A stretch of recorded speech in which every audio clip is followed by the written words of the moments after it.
Hallo Freunde. Missy hat immer nach einer strengen Ordnung gelebt. Jede Nacht zog sie sich in ihrer gemütlichen Wohnung in einer ruhigen Ecke der Stadt zurück. Es war ihr Zufluchtsort, ein Ort, an dem man sich vor der Hektik und dem Chaos der Außenwelt verstecken konnte. Aber eines Tages wurde ihre vertraute Ruhe durch eine Reihe mysteriöser Ereignisse gestört, die sie an allem zweifeln ließen, was sie für wahr hielt. Als die Uhr um Mitternacht schlug, wurde die Stille der Wohnung plötzlich durch ein scharfes Geräusch gestört. Es war eine Gegensprechanlage, die plötzlich zum Leben erweckte und ein Alarmsignal gab. Missy, schläfrig und orientierungslos, erhob sich kaum aus dem Bett. Ihr Herz schlug, und es herrschte Chaos in ihrem Kopf. Sie ging zur Gegensprechanlage und spürte, wie die Angst ihren Körper einschränkte. Als sie in die Kamera schaute, erwartete sie, jemanden zu sehen, der versuchte einzusteigen, aber sie sah nur die Dunkelheit. Es war keine Seele auf dem Bildschirm. Verwirrt und leicht verängstigt kehrte Missy in ihr Zimmer zurück und hoffte, dass es nur ein Fehler war. Aber das Schicksal hat anders entschieden. Nach 15 Minuten kam die Gegensprechanlage wieder zum Leben und riss sie aus einem unruhigen Schlaf. Sie schaute wieder auf den Kamerabildschirm, aber der Flur hinter der Tür blieb leer. Niemand. Nicht in der Lage, das Gefühl der Angst loszuwerden, beschloss Missy, das zu verstehen, was passiert. Als sie sich versammelt hatte, ging sie in einen schwach beleuchteten Korridor. Mit jedem Schritt wurde die Stille spürbarer, und das Klopfen ihres Herzens wurde nur stärker.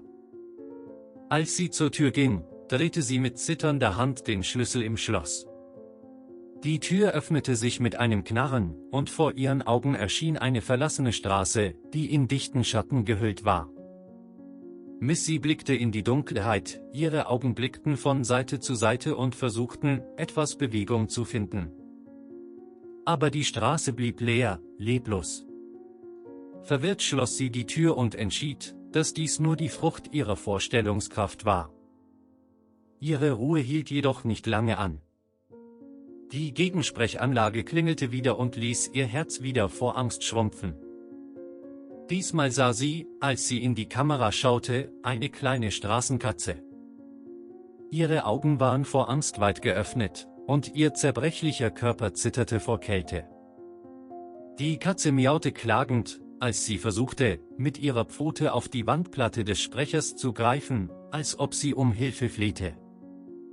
Misty konnte nicht verstehen, wie dieses kleine Tier lernte, die Gegensprechanlage zu benutzen, aber sie konnte es nicht in Schwierigkeiten lassen. Als sie die Tür öffnete, nahm sie die zitternde Katze in die Arme und trug sie in ihre warme Wohnung. Dort fütterte sie, gab ihr Wasser und machte einen gemütlichen Platz zum Schlafen. Aber als Misty am nächsten Morgen aufwachte, war die Katze nicht mehr da. Panik ergriff sie, als sie anfing, fieberhaft die Wohnung zu durchsuchen und ihren neuen Freund anzurufen.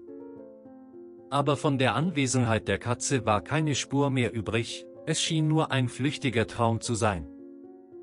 Die Tage wechselten sich in Wochen ab, und Misty konnte das Gefühl der Traurigkeit immer noch nicht loswerden.